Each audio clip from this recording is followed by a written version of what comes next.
Salam Kamir, kekaguman ilahi mengarah pada iman dan rahmat. Saudara-saudari yang terkasih, saya mempunyai rosario yang besar sekali. Dan kalau berdoa, kadang-kadang orang bisa melirik, oh rosarionya besar sekali. Dan saya berdoanya cepat-cepat. Salam Maria penuh rahmat Tuhan sertamu, terpujilah engkau di antara wanita dan terpujilah buahmu Yesus. Santa Maria Bunda Allah doa kami dosa ini sekarang dan waktu kami mati. Amin. Salam Maria penuh rahmat Tuhan sertamu, terpujilah engkau di antara wanita dan terpujilah buahmu Yesus. Santa Maria Bunda Allah doa kami yang dosa ini sekarang dan waktu kami mati. Amin. Salam Maria penuh rahmat Tuhan sertamu, terpujilah engkau di antara, dan seterusnya sampai keselak doanya. Ya, kita kadang-kadang berdoanya mau cepat habis.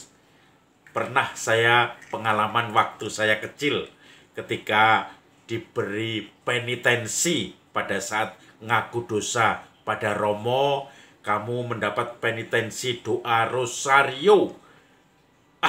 Yang penting saya doakan selesai. Salam Maria penuh rahmat Tuhan sertamu, terpujilah engkau di antara wanita, terpujilah buahmu Yesus.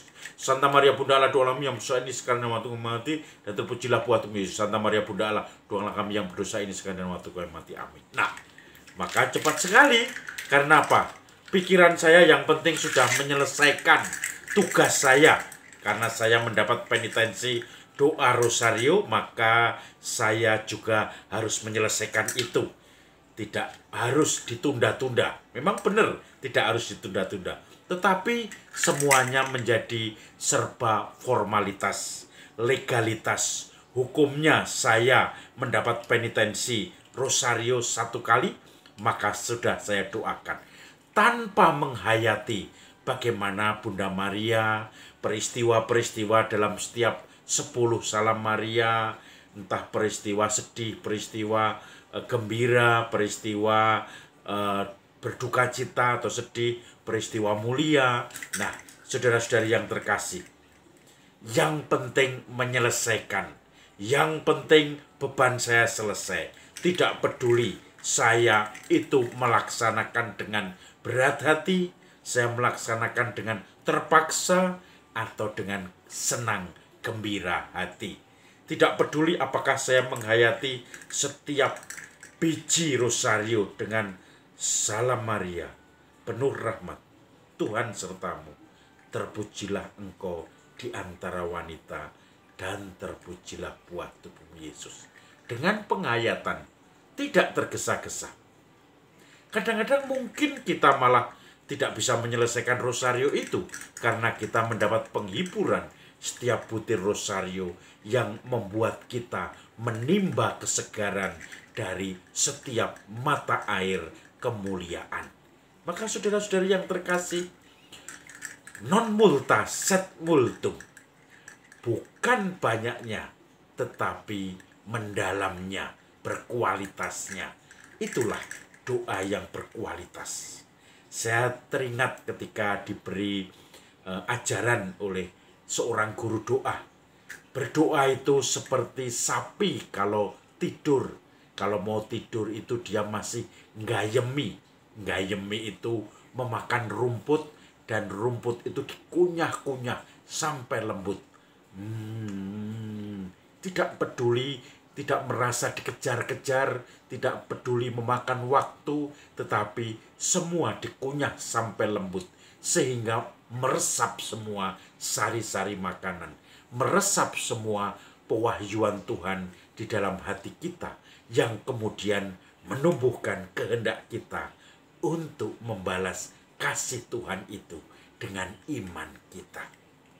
Saudara-saudari yang terkasih, Injil hari ini berbicara juga tentang orang-orang Farisi dan ahli Taurat yang penuh dengan legalitas, formalitas.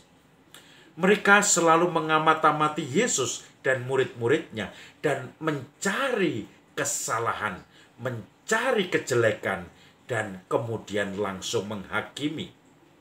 Kenapa murid-muridmu tidak cuci tangan dulu sebelum pulang, sebelum makan? Kenapa mereka pulang dari pasar atau bepergian masuk rumah tidak cuci kaki, cuci tangan dulu? Maka Yesus sudah melihat gelagat bagaimana mereka satu legalitas. Hanya yang penting formal. Tetapi yang kedua adalah mereka itu hanya mencari-cari untuk menyalahkan orang lain. Maka Yesus juga menerangkan kepada mereka bahwa semuanya itu hanya legalitas. Taurat atau hukum-hukum itu adalah manusia untuk manusia, bukan manusia untuk hukum. Maka mereka hanya legalitas. Mereka biasa mencuci tangan, mencuci kaki, dan Yesus kemudian menegur, kalau kamu memang konsekuen, kan ada perintah dari Taurat itu, hormatilah ibu bapamu.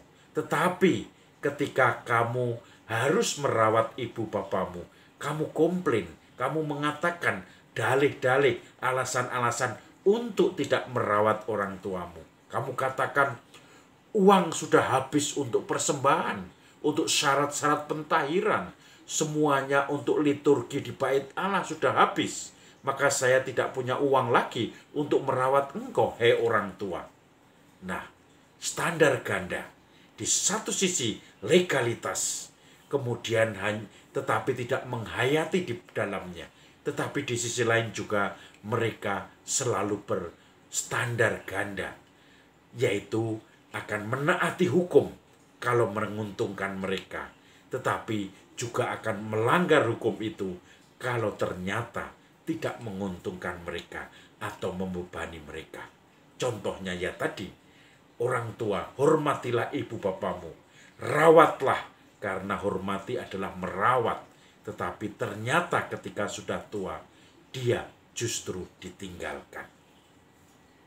Saudara-saudari yang terkasih, saya ingat di tempat saya ada orang-orang yang kadang-kadang selalu ngontrol tentang kemunafikan seperti itu. Semua seakan-akan diatur beres-beres, tetapi ternyata di balik itu semua hanya legalitas. Kalau tidak dilihat orang, kemudian dia tidak merasakan itu penting. Kalau penting itu hanya sekedar dilaksanakan perintah itu tanpa dihayati. Maka saudara-saudari yang terkasih, ketika orang kecelakaan, maka dia kalau tidak melanggar hukum, tidak mau menolong, karena saya punya hukum bahwa saya akan pergi ke bait Allah, akan berdoa. Ingat kisah tentang orang Samaria yang baik hati. Justru imam-imam dan Lewi yang menyingkiri orang yang kecelakaan itu. Karena apa? Alasannya, saya tidak boleh tersentuh darah. Saya akan memimpin ibadat atau berdoa di bait Allah. Apa yang terjadi?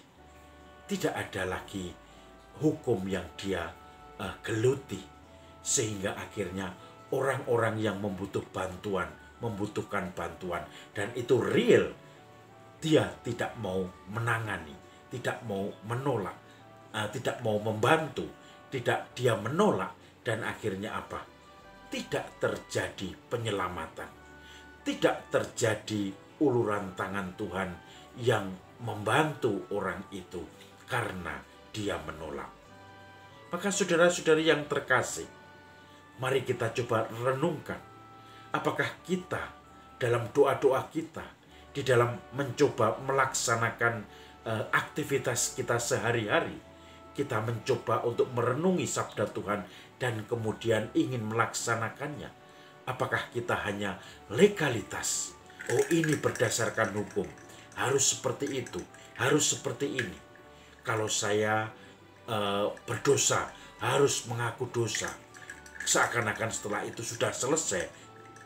Mengaku dosa bagus, tetapi kalau itu hanya disemangati legalitas, maka itu pun tidak akan membuahkan hasil bagi kita. Talenta kita tidak akan berkembang, tetapi kita hanya semakin justru terpuruk dengan legalitas itu, sebagaimana orang-orang Farisi dan ahli-ahli Taurat. Taurat, hukum untuk manusia, bukan manusia untuk hukum. Maka mari kita mencoba memperhatikan sesama manusia lebih nguwongke mereka daripada kita berpikir hukum ini itu dan akhirnya membuat kita tidak berbuat apapun terhadap sesama kita yang membutuhkan. Salam Kamir, kekaguman ilahi mengarah pada iman dan rahmat.